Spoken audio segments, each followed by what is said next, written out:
Almost everybody loves animals. Most people see service dogs walking around the streets with their owners, but many other animals are also therapeutic, including horses. Horseback riding is a form of therapy that many people wouldn't expect to be great, but is actually very beneficial. Therapy riding helps people with physical, psychological, emotional, behavioral, and social skills. Today, I will be talking about therapy riding, the science behind it, and my own personal volunteer experience at a stable back home. First up, let's talk about how therapy riding works. The Down Syndrome Association of Wisconsin says, the horse is used as a therapeutic medium. This doesn't mean horseback riding is always necessary though. For those who are unable to be mounted on top of the horse, carriage rides are also therapeutic. Some benefits listed by DSAW are balance, coordination, strength, endurance, core strength, head control, gross motor skills, and fine motor skills. Hippotherapy is also a specific type of therapy that has to do with the exact movements that I listed. In a comparison article by Windrush Farms, they focus on the particular movements compared to the overall experience of just therapy riding in general. Both are extremely similar, but I don't have time to get into all of that today because of the similarities. So if you're interested, go check out Windrush Farms' website for more information. So why does this all work? DSAW says that the horse anatomy, particularly the pelvic girdle and lower extremity, mirrors human anatomy, a feature which is unique to horses and is unable to be replicated in any other therapeutic environment.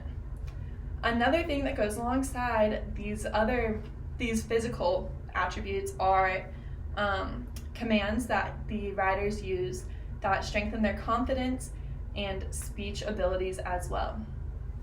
This goes to show all of the benefits that are encompassed in the overall experience. So who can do therapy and how has it helped? Therapy riding is geared towards many people because the goal is to just increase skills for society. This includes people with Down syndrome, PTSD, anxiety, autism, and more. A large organization out of Florida called Horses Helping People recently published a mother's testimonial of the benefits that her daughter gained while doing therapy riding. The daughter is 19, she's in a wheelchair, and she struggles with comprehensive language. The mother goes on to show that the daughter grooms, feeds, and rides the horses. The daughter has also built a lot of bonds with people like her therapist, the volunteers who work there, and the horses themselves. The mother in the testimonial goes on to then express her appreciation for the program by saying, "There's nothing like seeing your child who has had so many limitations express sheer joy, squealing and giggling during her session." She also talks about how her daughter branched out more in society with strangers and in her social and school life as well. This shows the real impact that therapy riding has on people's lives. It allows people who have had a hard time caring for themselves care for another living thing, and it often empowers people who feel powerless. Lastly, I'm going to talk to you all about a volunteer experience that I did when I was at home in high school. Cedar Creek Riding Club is in Columbia, Missouri, and a friend and I went there every Thursday for a semester after school. We did a lot of cleaning up around the site, walked horses on trails, and through the arena space too.